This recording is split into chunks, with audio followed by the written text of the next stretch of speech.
Bienvenue à la ferme du Pont, dans le département du Cher, sur la commune de Jars. Je suis Patrick Van Iersel, co-gérant de la ferme.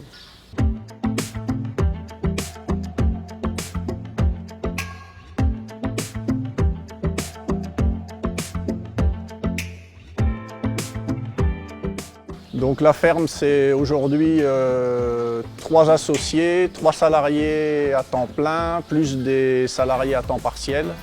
On est entre 8 et 9 à travailler tous les jours. On a 2 élevages, donc un élevage de chèvres avec un peu plus de 1000 chèvres, une partie transformation fromagère et une partie lait. On a aussi un troupeau de brebis qui valorise les mauvaises prairies et on a une activité de prestation de services, semis de maïs et binage à côté. Donc le maïs représente à peu près 40 hectares sur les 300 hectares de céréales. C'est une tête d'assolement importante pour nous. On essaye de privilégier le maïs dans les terres avec le plus de fond. Et donc on essaye de répartir les semis entre le 15 avril et fin mai. Donc une partie est semée derrière des raies gras et une partie est semée derrière un couvert qui est détruit en fin d'hiver. Alors la moitié du maïs est implantée dans des terres de fond, quoi. Donc là c'est plutôt une rotation 2 ans de maïs et 1 an de blé. Et sur l'autre moitié, c'est des maïs qui sont implantés dans des limons, c'est là qu'on fait souvent un raies gras devant.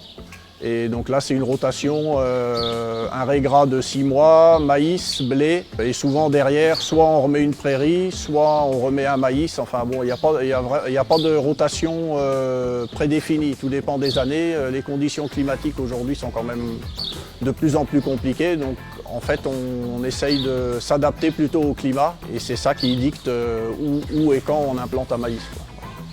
Mais le maïs, il y a des parcelles où il revient 2 fois en 4 ans et il y a des parcelles où il revient que tous les 5 ans. Si le climat est favorable et qu'on arrive à implanter un blé facilement, on essaye de revenir que tous les 4 ou 5 ans. Et après, c'est aussi une solution pour le désherbage chez nous. Des parcelles où on a des problématiques raies gras, on essaye d'implanter un maïs un peu plus tôt, justement pour gérer ce problème de raies gras résistants, etc. On essaye de plus labourer, voilà. Donc les maïs, on a commencé dans les argiles lourdes, donc c'est des préparations de terre à l'automne. Donc on n'y touche plus au printemps, quoi. On détruit le couvert, on prépare avec un coup de rotative et on sème en direct. Et pour les limons ou derrière raies gras, là par contre on a souvent besoin de labourer au moins pour enterrer le raies gras, quoi. Mais sinon on essaye de tout faire un outil genre Terrano, quoi. Donc le plus simplifié possible, un coup de Terrano, un coup de rotative et on sème derrière en solo. Simplifier, c'est vraiment pour aller plus vite, quoi. Le labour, c'est vrai que derrière ça fait un semis plus propre parce qu'on n'a pas de résidus. Après, c'est plutôt le simplifier, c'est plutôt pour aller vite, quoi. On y va. Enfin, le débit de chantier avec un Terrano ou le débit de chantier avec une charrue, c'est pas du tout le même. La consommation de fuel, je pense que c'est à peu près la même, donc c'est pas de ce point de vue-là. Nous, c'est vraiment un problème de gain de temps, quoi. Le choix de variété, pour nous, on essaye de prendre des variétés à indice pas trop élevé.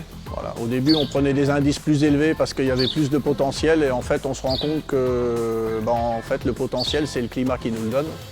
Donc on est redescendu plutôt à des variétés entre 280 et 310 et ça nous va bien, quoi. Sur des semis, voilà. Même si on sème un peu plus tôt, on est sûr de les récolter de bonne heure, proprement, et arriver à semer ce qu'on a à semer derrière dans de bonnes conditions. Parce que finalement, même en prenant des indices à 350, 360 comme on faisait il y a quelques années, en fait le rendement il n'était pas meilleur, quoi.